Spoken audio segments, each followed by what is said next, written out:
Ladies and gentlemen, It's go time. If you have not seen Godzilla, Thank you very much. -1. If you have seen it and you thought it was great, guess what? They're re-releasing it this weekend of January 27th. They're releasing it for one last time on black and white. Just like it used to back in the classics. Black and white, baby. So you can go and watch it again. If you have not seen Godzilla -1, this is your chance. It's like it was classic. Black and white. You might think, well, what the fuck is the color difference?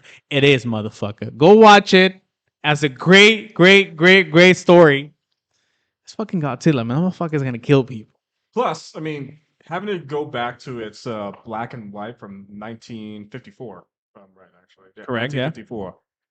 It gives this really nostalgic feel. Actually, you're gonna appreciate the film even more, especially the storyline. I mean, that was by far the best movie next to Oppenheimer and Barbie. Yes, I said it. Of 2023. Yeah, I can't. Oh, can't, right, I can't lie with you other on that films. one. I think for me, that movie was one of the highlights of 2023. That movie made me tear up. That Yes.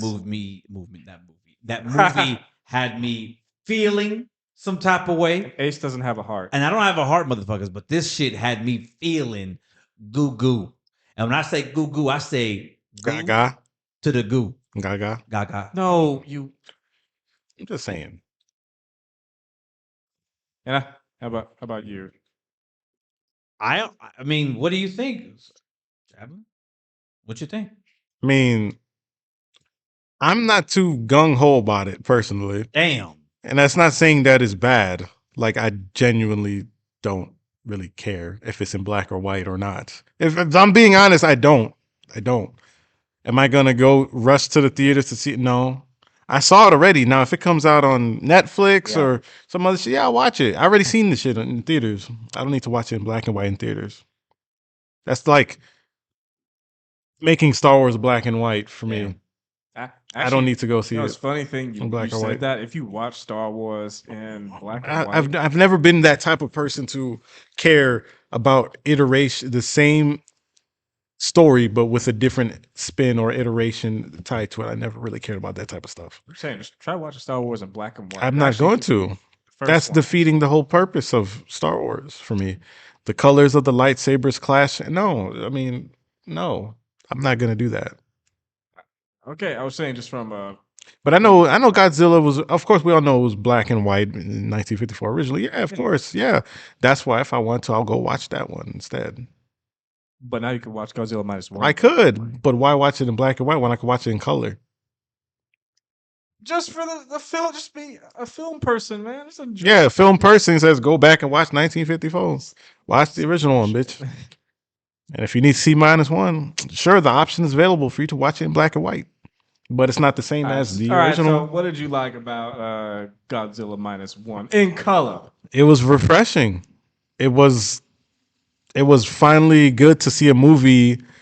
And I know a lot of movies released in 2023 at that time, and not all of us seen every movie that was released that year.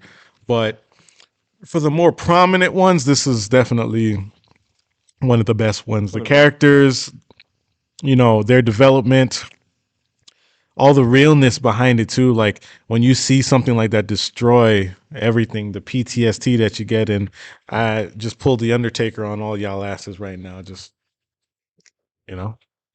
but yeah, I mean, I'm gonna be honest. It just felt it was a mixture of not only the humanity side, actually. Sorry for stuttering. Very grounded at the same time, especially the amount of shade they were throwing at the U.S. because this was like what post World War Yeah. II. Yeah. And I remember they were showing the aftermath about what the atomic bomb did to Hiroshima and Nagasaki, and it was very devastating. And the rules that were in place for Japan after that incident, actually. So this was definitely a very character driven for the main protagonist. Actually, I think Godzilla represented like also himself having to conquer himself actually. There's a word for it. I'm totally thinking out actually.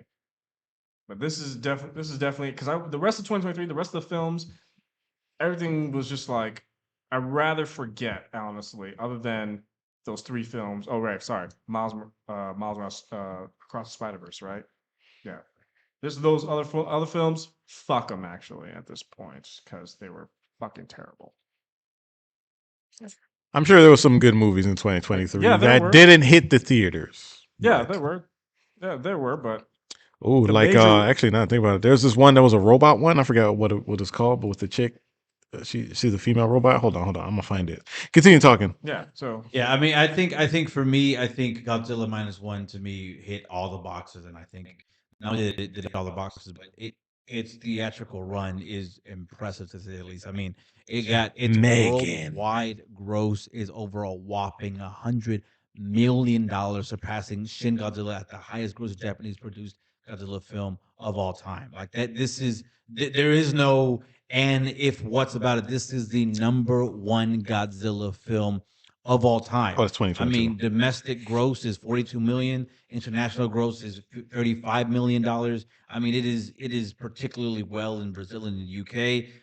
It's actually behind. It's the second. It's the second most domestic grown movie to reach the Japanese film, behind Pokemon the first movie. And that is not an opinion. That is a fact. And you can go fact check me because I literally just looked it up right now. So it's huge. It's huge. I mean, it smashed its records, and to only have a $10 million budget, 15. no, it was estimated at 10 million. So No, it's 15. I'm looking at it. oh, it's full. It's full. 15 million. That's crazy. yeah. And that's what I want to piggyback off that. A $15 million budget film, opening weekend, it made only 11 million.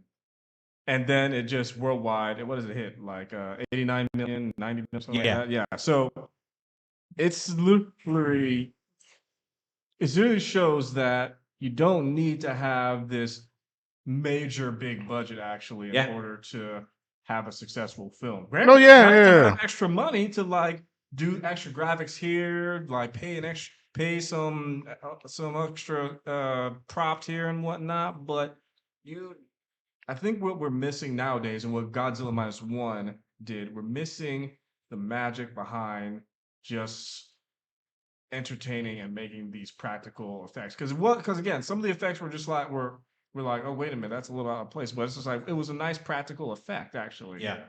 So it's like what the hell? We don't need the big budgets. Just get a reasonable budget and tell a great story. Actually, Facts. don't need to have a whole budget. What do you guys give a rating? Oh no, we can't do ratings yet. No, I want to go to ratings and let's check out. Let Mayo and Queen have something to say. No, like I said, we watched it when it first came out. To me, I've seen all Godzilla's movies, and this one is from my Japanese director. It's a 10 out of 10. No question. It's a 10 out of 10. I'm gonna piggyback and I'm gonna say 10 out of 10 as well. Yeah, it made me cry. I'm sorry. If you made me cry, I'm like, that's really hard to do.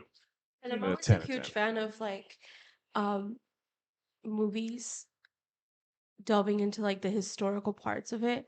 I like that backstory that they displayed. It was just really cool and I really loved it. And I think that's kind of what Hollywood needs to understand. Like, hey, you don't need a huge ass budget with a bunch of explosions. Like, story could be so simple and effective. So, Facts. Michael Bay explosion. I think that's it. Michael Bay, period. But that's neither near nor there. Mm. Anyway, Don't worry, I'm so salty off the Ninja Turtles, Michael Bay. Mm. Just throw it out there. I'll hold up. Don't you stop. So then, what do you give it out of 10? I'd give it a 9 out of 10. Good. That's good. Yeah. Jay, Javelin. I give it a 9.5. Okay. Not bad. Yeah, Thank for you, sure. Jesus. I I'm giving it a I 10. heard something. I don't know why, and I'm gonna quote you once I go back and heard it. Godzilla, it's a response to what happened and the tragedy that happened to Hiroshima. Oh, I just tossed up. Yeah, on that. yeah. Just like the Avengers and the superhero genre, it's like an answer to what happened to 9/11.